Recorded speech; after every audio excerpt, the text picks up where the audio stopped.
We're getting ready to start the Flavors of Paris tour, so we're going to taste our way through the neighborhood. Yeah. It's a bakery, it's a pastry shop, it's a little bit of everything. It's very, very good. Oh, it looks good.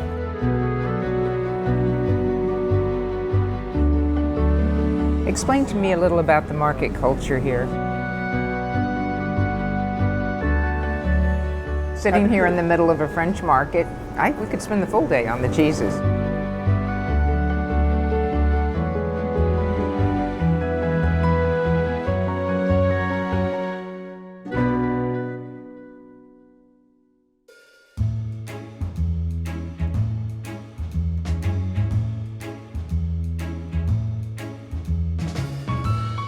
So we're in Saint-Germain-des-Prés. I'm going to pronounce that correctly. It was close. It's Saint-Germain-des-Prés of the prairies, Saint-Germain of the Prairies is the Okay, name. close enough. We don't have to retake the whole shot. But we're at a restaurant I know well, and I love Le Procou. Tell me a little bit about, and we're getting ready to start the Flavors of Paris tour. Yes. So we're going to taste our way through the neighborhood. Yes. But tell us a little bit about the restaurant. Sure. First. The Procoupe restaurant is the oldest restaurant in Paris. It was opened in 1686. And it's hosted a wide number of incredibly important, very famous people, everyone from Napoleon to Benjamin Franklin, everyone in my between. language. Exactly. And it's right here in the heart of Saint-Germain. Where we are, this street, this is called the Cour de Commerce Saint-André-des-Arts, which means Street of Commerce. The Street of Commerce, the Saint André Street of Commerce. Okay. Essentially. And it hasn't changed since the 1730s. Clearly, because the cobblestones are very uneven. Yeah, so it's a little uneven, it's a little sort of hard to navigate. Very enigmatic. But you can see from the dimensions of it how close the buildings are, how sort of close together everything is. It's like going back in time. So what is our first stop? So one of the nice things about the visit that we have is that we're going to get to sort of see the neighborhood and see some of the pastry shops, the bakeries, the cafes. Okay. So first we're going to go to a place called Mulot for eclairs and coffee. Okay. We're going to get to try cheese as well. Great. Chocolate, a little bit of everything. Wine. Wine as well, yes. And lunch. And then lunch, absolutely. Sounds like a perfect day to me. No, it's going to be a great day. I'm ready for coffee. Let's go.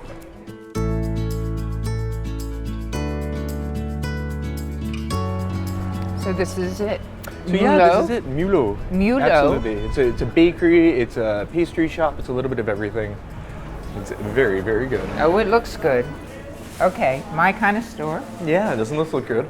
I'll take that. So show me what we're going to test. So of all the different things they have, we're going to have some eclairs. So we're going to have a coffee eclair. Okay. And we're also going to have a chocolate eclair that you can see over there. Actually a cup of coffee as well. I approve. Absolutely. This is beautiful, but it's just so picturesque. It's so good.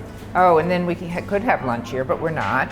No, we've got other places to visit as well. You have to save some space for later.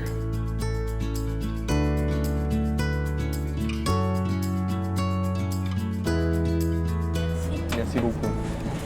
I'll take the American. Oh, they look delicious. Yes. Okay. So we have chocolate eclairs and coffee eclairs as well. Which would you like? I'll start with the chocolate one, I think. I'll go after you. Thank you. Now we have sugar and American coffee with milk. No napkins. No napkins. No napkins. Use your scarf. Oh, thanks. Okay, I'm going to try mocha, I think. So what do you think? I've had eclairs in the States, but this is much, much better. So what would be the difference? There's a lot of butter. It's a lot of good butter. That's Normandy butter? Normandy butter. And probably a little bit of powdered milk as well in the dough. Oh. Which makes a You big sound difference. like a cook. I've made eclairs before. They're very hard to make. They're very hard to do well. Ah. This place does them very, very well. This must be famous for the eclairs, Yes. which is why you brought us here.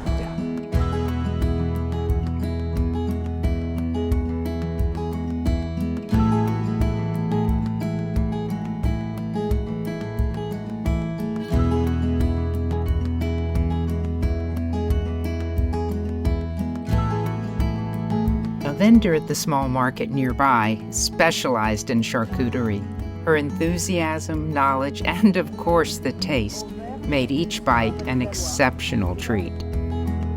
So you have a nice little sort of panoramic visit for all the different all regions of French France. charcuterie with the cornichon and Cornichon salted butter, of course. Well, salted butter. I went to a butter tasting once in France. Did you really? On a Lucky Viking you. ship. Yes, it was really special. I like Very the French flag. Absolutely. So help yourself, dig in. Well, after you. Thank you very much. Explain to me a little about the market culture here. This is the covered market here in Saint-Germain. And one of the nice things about France is, or specifically Paris, is that even though it's a very dense, crowded city, people tend to do most of their grocery shopping on foot. And so you wouldn't necessarily think of it right away, but that means that markets like this, independent markets, are able to stay competitive because people aren't trying to drive necessarily to a big supermarket to fill up. If they're going to walk 5 minutes to a supermarket, they might as well walk 5 minutes in a different direction to come to a market where they're going to have people who are very sort of specialized in cheese or charcuterie or fruit or something like that. Okay. Yeah, and the French also remain very, very discerning when it comes to food products, wine products, things like that. And they really take a lot of pride in buying good quality products. Well, I will test the butter as well because I am a butter expert. But this is divine. This really tastes like truffles. Oh yeah, no, it's truly excellent. And from the Loire Valley, where the pigs eat truffles. Maybe they eat the truffles too, but this is good. So actually, for a long, long time they used pigs for truffle hunting, but now they're switching to dogs because dogs can detect truffles just as easily as pigs. I have heard that Yeah. and watched a segment on Viking.TV Oh, did you? about yes. And it's also a little bit more discreet too, because they were worried about other farmers noticing that they were going off into the woods with their pigs, and they Oh, might it think, is "Oh, such he's a going to go secret. find." Yeah, so they're jealously guarding the locations of their truffles. How's the butter? The butter is very good. It is unsalted, which I love. Oh, it is unsalted. Cheers. Santé. Santé. I assume this is the perfect accompaniment for charcuterie. It's very light wine. Yeah, very light, a cold glass of white wine. This wine is from the south of France, not far from Montpellier. Okay. And so it gets really hot down there. The grapes have lots of time to absorb all of that sunshine, and it makes for a really sort of refreshing glass that helps to offset the saltiness of charcuterie.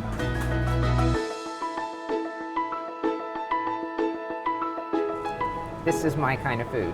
Yes. Not that the others weren't delicious. No. But cheese in France. Of course, when you think of With France. someone that knows what I'm eating. So Yes. could you tell me about them? Sure, so we have 5 different types of cheese from sort of all around the country here. Okay.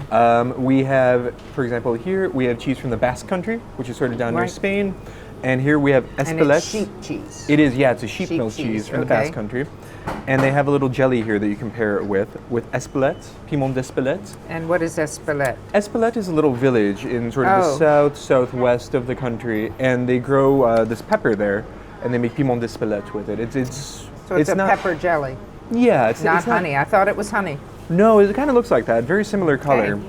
Then we have goat cheese here from the Loire Valley. Okay.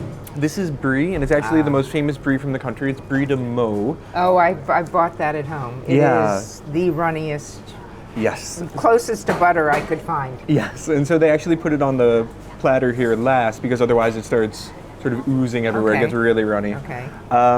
We have Comté right here, which sort of comes traditionally from the border near Switzerland, Okay. from the Jura region. And then here we have, of course, blue cheese from Auvergne. Now, I know with cheese, there is usually a progression how yes. you should eat it, Yes. and I see the blue at the end. You're definitely going to end with the blue, otherwise it overpowers so everything. you start with the We're going to mildest. start with the mildest and work our way up to the blue. Okay, and which one should I put the pepper jelly on? That's going to be paired with the sheep cheese, traditionally. Okay. Yeah. I couldn't fathom it with the brie. No, that would be a little bit of a strange combination. But yep, it pairs with the sheep cheese, which is firmer, and they go really well together. Should we try that first? Yeah, let's do that one first, All right, please. I After shall. you. We can also talk about, do you eat the rind or not? And that's a question that lots of people that ask. is yes, tell me. What do you think? It depends. It depends. It depends on the cheese, it depends on the person. It's really a personal choice. Okay, Even with firm cheeses like this, you can eat the rind if you want to. so you can. Technically, you can. Right. Some people do, some people don't. It really depends on you and your taste and your preferences. Good rind. It's not a bad rind. I didn't know, though, the hard ones you could eat. You can, yeah. Some people do and some people don't. But of course, if we're talking about something like the goat cheese here or the brie, you can definitely eat the rind. That's not a problem at all. Now, I have learned in my little etiquette education that if you were serving a large wheel of cheese, you should cut like this. Yes. You should never cut this is the best toward the rind or in the middle? So the way you want to cut a cheese like this traditionally is that you always want to leave a point, is what the French say. Right. You want to cut it like you did there. It's perfect. I told you I have perfect etiquette. Exactly. And you didn't lie. Great. So, yeah. And then I put the jelly, I'm going to put it on my plate Yeah, first. I would do that. Perfect. Okay, there we go. And for you. Thank you. And I spread it on like butter. Yeah, perfect. Got it. Oh, I see the little flecks of pepper. Yeah. It's a very mild pepper. We have It pepper is, jelly yeah. at home, but it's No, it's much subtler much sharper. than It's lovely. It's almost a honey pepper. Mm-hmm. So it is very close to honey. that. Yeah, the two pair very well together between sort of the sweetness of the jam with a little bit of spice and then the round, like milky softness It's of the lovely. cheese. Yeah, it's very nice. Okay, next we would go to the We can Comté. do the Comté. Sure. Okay, we will do that. And you don't put the pepper jelly on Comté. No, it's really just for the sheep cheese. I mean, you can Okay. try it if you want to. No, that's all right. You're on vacation. You're allowed to enjoy yourself. Someone might see me and say, oh, that poor woman doesn't know where to use her pepper jelly. Very good Comté. So Comté is actually the most popular cheese in France. Oh, it is? Most versatile or... It's very versatile. It's very accessible as well. So sort of, even if people aren't necessarily in the mood for a very strong cheese, like a blue cheese, Comté is very sort of, it's got a lot of fruitiness to it. It's got a little Okay. bit of saltiness. It's almost like a cheddar. It is very much like a cheddar. Yeah. So it's very, very accessible. Okay, le prochain. We have goat cheese from the Loire Valley that we can try. All right. We're going to work our way towards the stronger ones. I hate Yeah, I to. think we can just sort of scoop them up like that. Now this rind I don't feel like I would want to eat. You can if you It's want all to. mold? It is mold, but you can cut around it as well.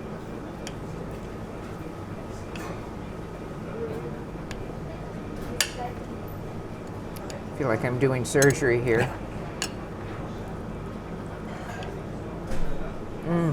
Yeah. Quite a different goat cheese. So it's a little bit aged. You can see it's got some firmness to it. Delicious. Truly It's delicious. very nice. All right. Very soft, very creamy. And the brie, you ready? I have my eye on the piece I want, the runniest. Please, don't let me stand in your way. It doesn't want to come, but that is definitely. Yeah, you There can we sort of go. Scrape it off the piece of Now, slate I've here. never eaten brie rind. Oh, really? No. I didn't think you were supposed to, or Oh, no, you can. I'll do it. I'll do it. Cheers. No, I'm in France. It's my favorite. It's really, really nice. Not as stinky No. as the stinkiest, but a little bit of bite. Brie de Meilleur. Yeah. Now this is very expensive at home. It's a little bit pricier here. And Meaux is the region that's most heavily associated with brie. I mean, Where brie, is Meaux? It's sort of in between the region where we are now, which is Île-de-France, and Normandy. So it's Okay. not so far from here, but it's not quite in Normandy. So it's not the Normandy cows that make camembert, but No. it's getting close to them. But it's getting close to there, yeah. So each region of France, well, all of France makes its cheese. In total, there's about 1,200 different kinds of cheese that come from France. And as a function of the region, they're going to use different types of milk to make it. And as you were saying, when you talk about northern France, Normandy, it's going to be cow milk. So you ready to try the last one? All right, please, after you. Okay, and Blue this. cheese from Auvergne. Okay, And it's going to be the strongest. We have it last, obviously, because otherwise it would overpower everything else. you could eat this rind as well. You could if you I'm wanted just to. in Yes. shock over that. It's I'm not going to do it. it's really a personal choice. The brie rind wasn't bad. No, it's not. I feel like I've been wasting it all these years. Well, you've taken your first step into a larger world. At age 69, yeah. Better late than never, though. Very good. So much, much stronger, much saltier. Creamy, Where's though, my right? port? Absolutely. A nice glass of port or something like that, yeah. That would be lovely. So something that's kind of funny is I have a very severe penicillin allergy. Oh, you do? Yeah, and my American doctor told me not to eat blue cheese. And my French doctor was like, yeah, you'll be fine. And it doesn't bother you? It's a different strain of penicillin, actually. So it's Oh. related to penicillin, but they're different types. And the one that's used for antibiotics is a different one than the one that's used to make blue cheese.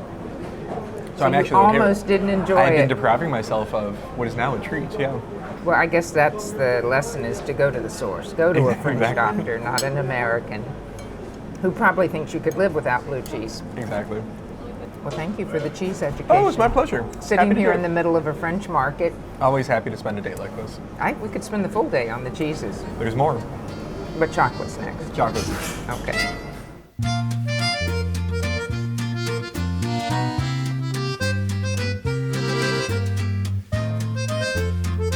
I loved that the shops we visited were all small vendors, frequented by locals. Our final stop at a chocolate shop was no exception, and the variety of chocolates here was amazing.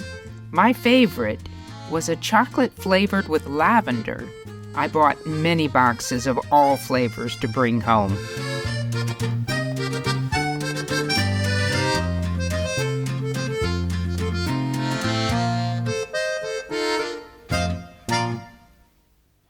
Our last visit of the day was to Malmaison, the country home of Napoleon and Josephine, a site I have long wanted to visit.